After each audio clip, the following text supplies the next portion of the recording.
Active passive part second. अगर past continuous tense है तो एक्टिव पैसिव कैसे बनेगी? जैसे ही वाज राइटिंग ए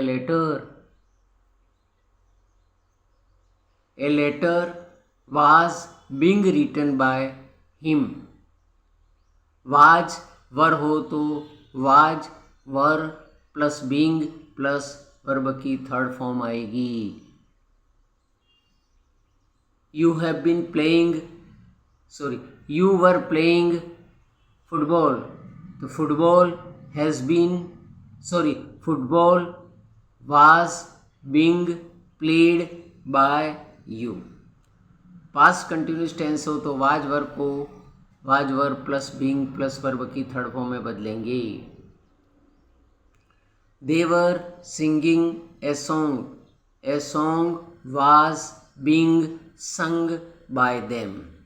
Was वर हो और नेगेटिव हो was not being plus verb की थर्ड फॉर्म आएगी। was का प्रयोग सिंगुलर के साथ और वर का प्रयोग प्लूरल के साथ होगा। कर्ता अगर सिंगुलर है तो सिंगुलर आएगा, हेल्पिंग वर्ब वर्ब, और प्लूरल करता है हेल्पिंग वर्ब प्लूरल की आएगी। वाज है वो सिंगुलर हेल्पिंग वर्ब है, वर है वो प्लूरल हेल्पिंग वर्ब है। सिंगुलर का मतलब एक वचन, एक चीज़ को सिंगुलर कहते हैं, एक से अधिक को प्लूरल कहते हैं। इसके पश्चात आता है फ्यूचर टेंस। फ्यूचर टेंस में will plus shall plus verb की फर्स्ट फॉर्म है तो पैसिव वॉइस कैसे बनेगी? Will be, shall be plus verb की थर्ड फॉर्म। पैसिव वॉइस में हमेशा वर्ब की थर्ड फॉर्म आएगी। I will write a letter, a will be written by, a letter will be written by me. I shall doing my work, my work will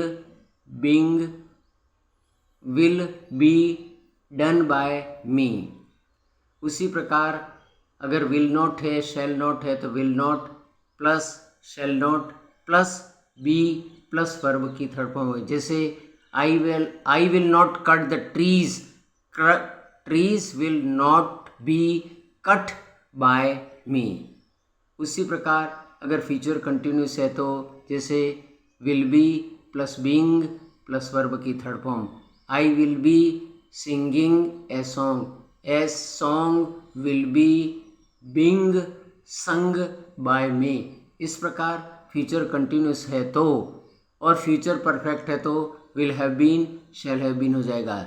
जैसे I shall have written a letter, a letter shall have been written by me.